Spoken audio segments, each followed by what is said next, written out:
दिल्ली से बीजेपी रुकन पार्लियामान ने न्यूज 18 उर्दू से खास बातचीत की है। उन्होंने कहा कि ये जीत आवाम की जीत है। हुकूमत का काम शराब की तशहीर करना नहीं होता है।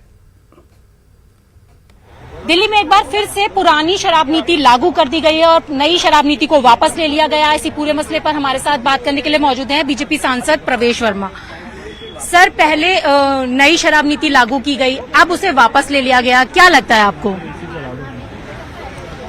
देखिए, लौट के बुद्धू घर को आए हैं। मैं तो यही कहूंगा कि जो कल हुआ है दिल्ली की जनता की बहुत बड़ी जीत है, भारतीय जनता पार्टी की बहुत बड़ी जीत है, हमारे कार्यकर्ताओं की बहुत बड़ी जीत है कि उन्होंने जो संघर्ष किया था कि रिहायशी इलाकों में शराब के ठेके नहीं खुलेंगे, हमारे बच्चों को ये प्रमोट किया जा रहा था कि और शराब पीजिए, उनकी उम्र घटा दी गई थी।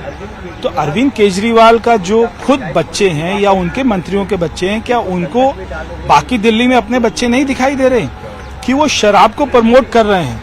एक सरकार का हमारे संविधान में कहा है कि सरकार का काम नहीं है कि वो शराब को प्रमोट करें, उसको बढ़ाने के लिए काम करें या कोई भी नीति लेके आए कि शराब की प्रमोशन हो।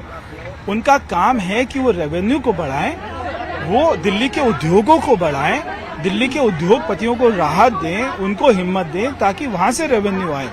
तो कल बहुत बड़ी जीत है हमारी, और अभी इसके पीछे कितना पैसा जो है इन्वॉल्व था, कितना रिश्वत दी गई, ये सारी बातें भी सामने आने वाली हैं। बात करने के लिए बीजेपी सांसद प्रवेश वर्मा, जिनका कहना है कि जिस तरीके से लगातार अरविंद केजरीवाल के घोटाले सामने आ रहे हैं, वो दिन दूर नहीं जब मनीष सिसोदिया को भी जेल जाना होगा। कैमरा पर्सन सोनू मंडल के साथ रचना, न्यूज 18 दिल्ली।